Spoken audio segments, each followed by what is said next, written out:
पूर्ववर्ती सरकार में ये भाजपा में था, तब इसको ये क्यों नहीं काट रहा था, फिर ये राम पर क्यों टिप्पणी नहीं कर रहा था? क्योंकि इसको कोई मतलब नहीं है, ये केवल कुर्सी का प्रेमी है। अयोध्या का मतलब जानते हो क्या होता है? जहाँ कोई युद्ध न हुआ हो, उस भूमि पर आपने खून की नदियां बहाई, मुस्लिम समुदाय के विश्वास जीतने के लिए पुनः राम भक्तों पर गोली चलवाना पड़ेगा तो मुझको थोड़ी भी परहेज नहीं होगी।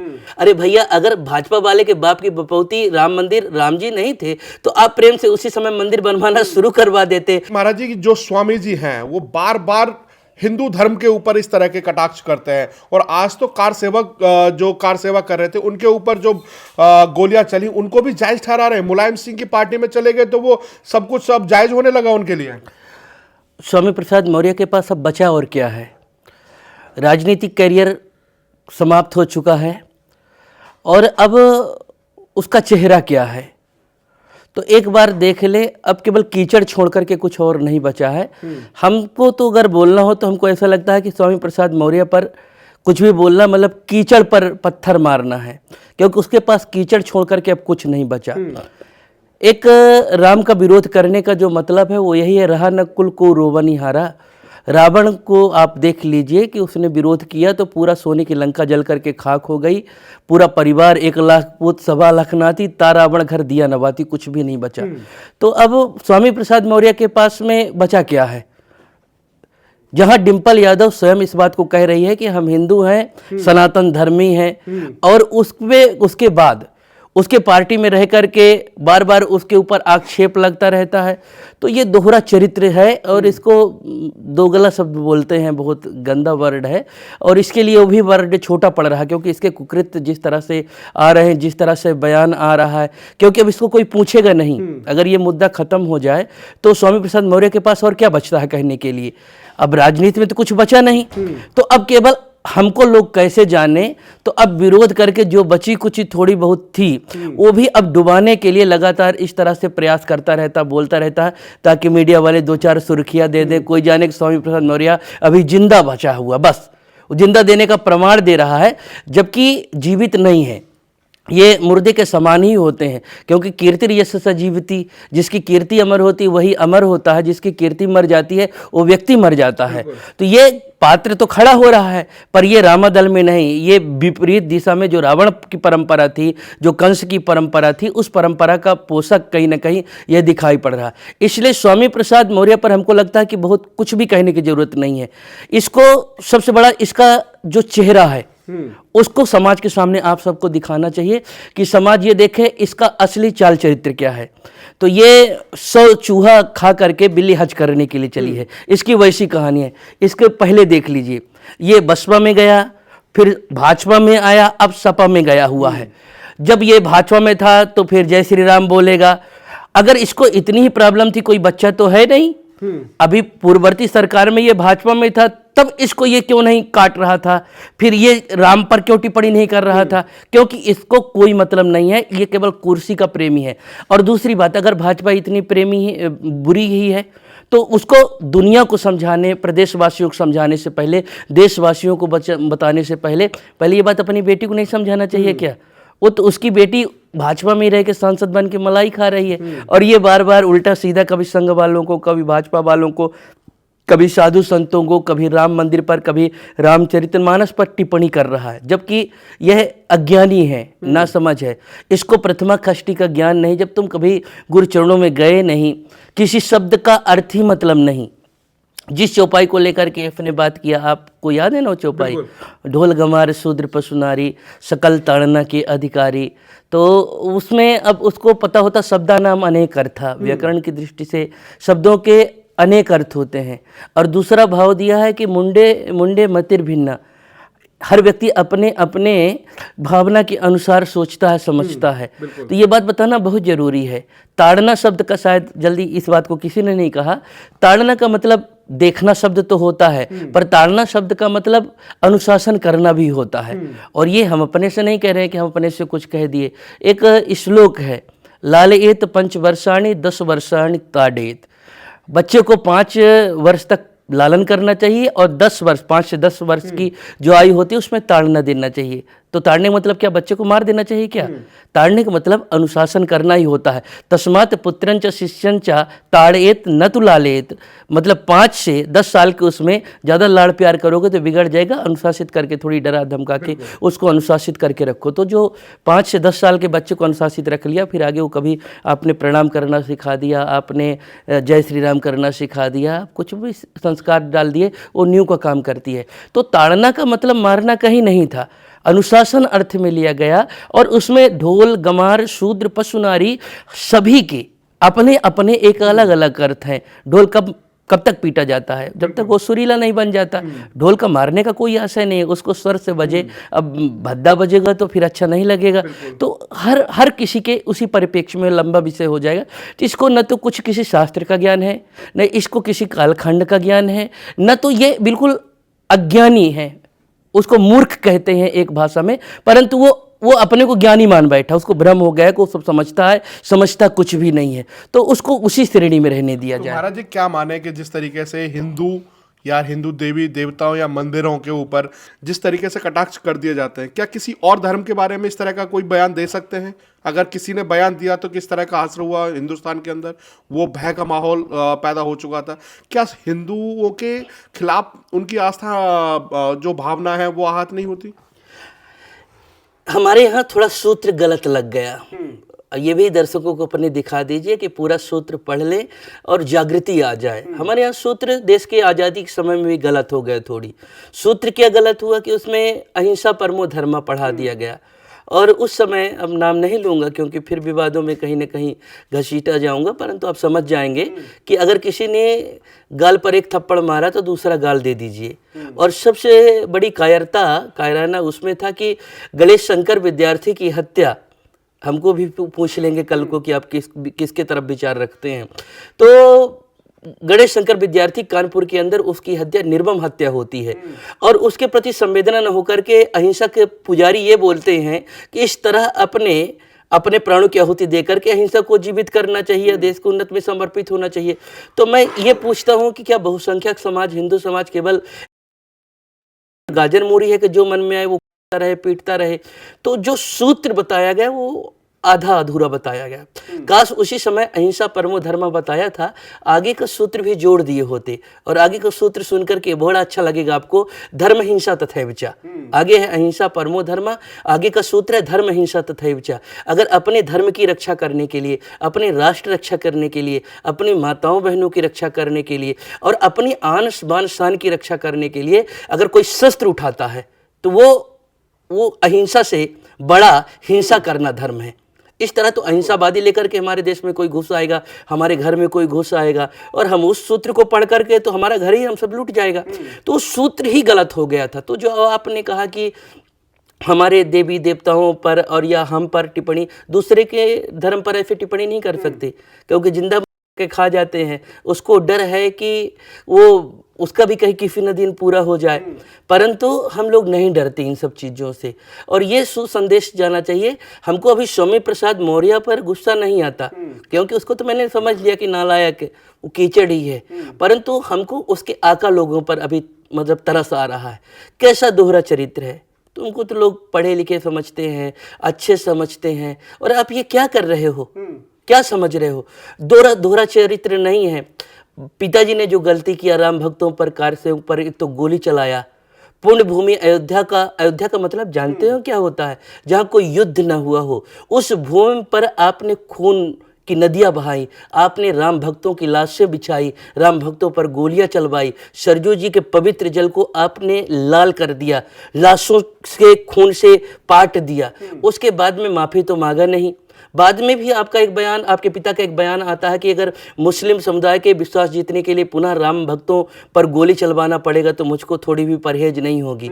और सन 2014 में मेरी जो गिरफ्तारी हुई थी राम जन्मभूमि परिक्रमा 84 कोस परिक्रमा को लेकर के, वो उस बयान के बाद की ही है। तो उसको पश्चाताप इसका मतलब नहीं था। सच्चा राम भक्त क्या ये कर सकता है? क्या राम भक्तों पर गोली चलवा सकता था? क्या कल्याण सिंह भी गोली चलवा सकते थे, मुख्यमंत्री थे, पर वो राम भक्त थे, उनके अंदर भक्ति थी, इसलिए उन्होंने ये काम नहीं किया। ये पाप मुलायम सिंह जी ने किया। और आप आज पहले तो आप राम मंदिर का पत्थर आने पर रोक लगवाते थे, राम मंदिर का विरोध करते थे। आज अब राम मंदिर जब बन रहा है और अब देश की जनता, बहुसंख्यक समाज, हिंदू समाज जग रहा है, तो अब न तो उसको मोह छोड़ पा रहे हो, न इसका मोह छोड़ पा रहे हो। पत्नी आपकी बयान है सनातन हिंदू धर्म का, आप भी हिंदू कहते हो पर पूरा नहीं कह पा रहे हो। आज तक भगवान का दर्शन करने के लिए नहीं आ पाए, उसमें भी ईगो टकरा रहा कि क्या टकरा रहा है।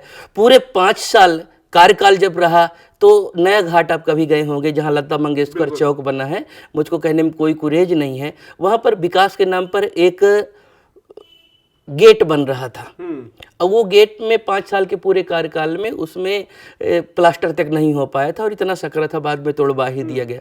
तो आप फैजाबाद तक आते थे पर अयोध्या चले जाओ तो सांप्रदायिक न हो जाओ कहीं, इसलिए कभी आए नहीं।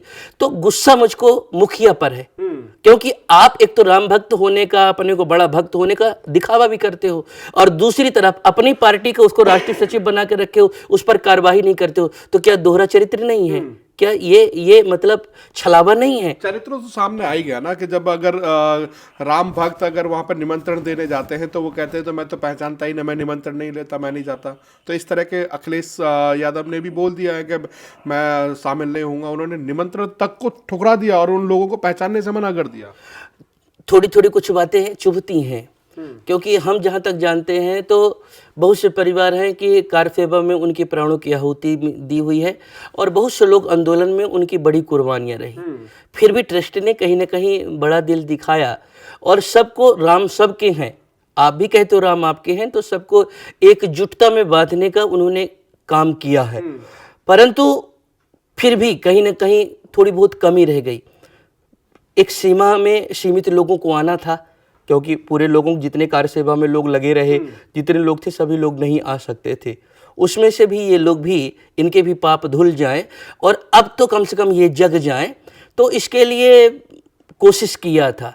पर एक बात है ना कि कालनेमी का चरित्र कपड़ा पहन के कब तक रहेगा, तो दिखावा करने का और एक रियलिटी में आने का एक बात और भी है। जानते हो, आ नहीं सकता वहाँ पर। एक राम जी ने कहा ना, विभीषण जब आए तो उन्होंने कहा कि ऐसे कोई नहीं आएगा। कौन आएगा? उन्होंने कहा निर्मल मंजन सो मोहि पावा, मोहि कपट छल छिद्र न भावा। जो निर्मल मन होकर के आए वही आए। तो जिसके अंदर कलमश है, कालिखा लगी हुई है, उसको तो आना ही नहीं चाहिए और आ भी नहीं पाएंगे। और ये जो है ना, इनको बने रहने दो।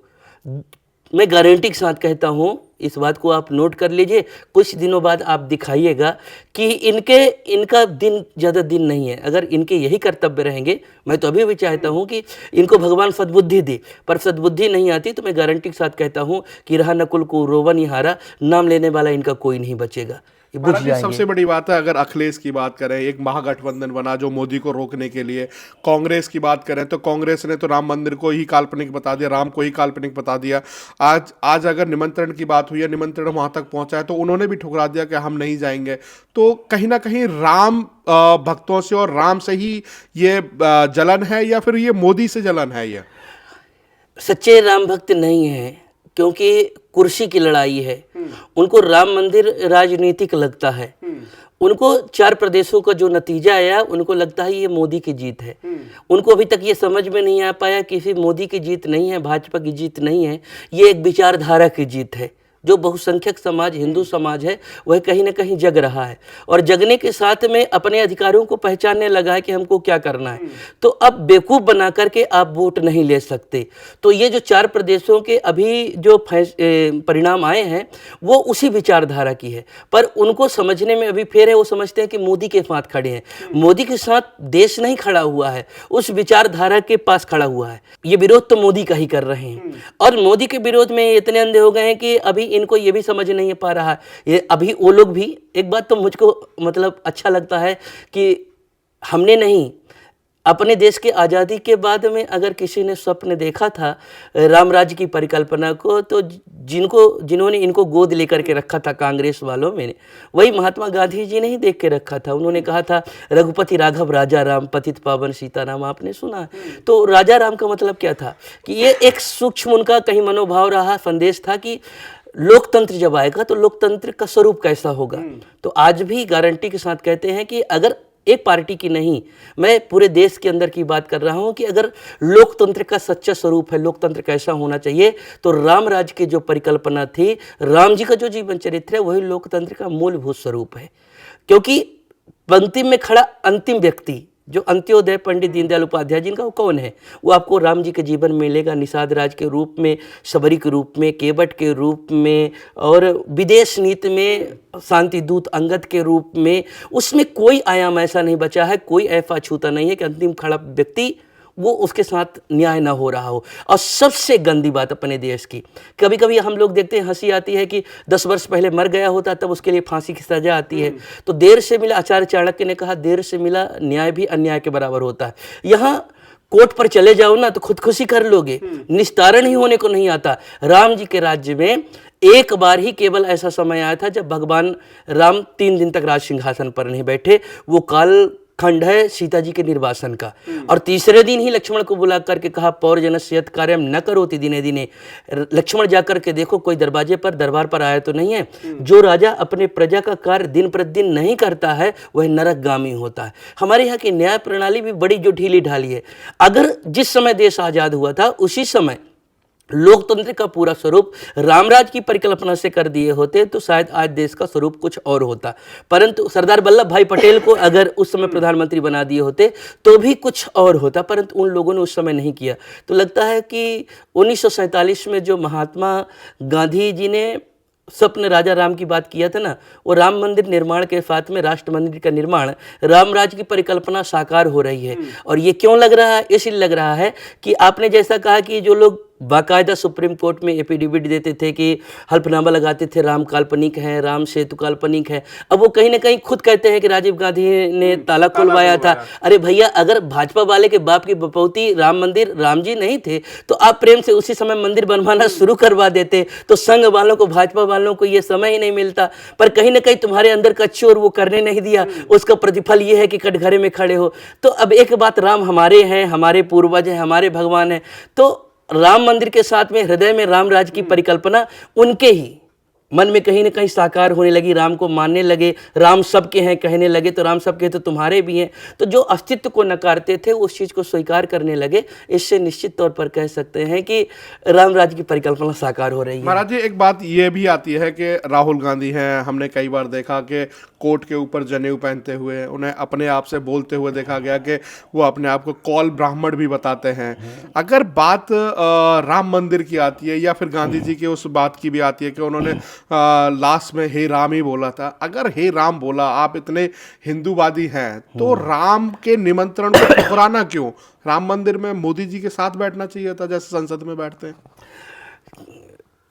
एक कवि हुए हैं बिहार के, उन्होंने कहा था, सियरा वह बा केवल पूछिए रगौले बा। अब आप संकेत समझ गए होंगे। अगर राम जी के प्रति निष्ठा होती तो निमंत्रण आया है तो जाऊंगा, इतनी बात होती केवल। परंतु दूसरे को वोट बैंक भी तो साधना है, और दूसरा इनका चाल चरित्र देखने के पास में व्यक्ति कैसा है तो उसका पहचान आपको करना, तो उसके अगल बगल बैठने वाले लोगों से आप उसके माइंडसेट का आप अनुमान लगा सकते हैं। तो जिन लोगों के साथ इन लोगों ने गठबंधन करके रखा हुआ है वह लोग कौन है, तो उनको देख लेना चाहिए।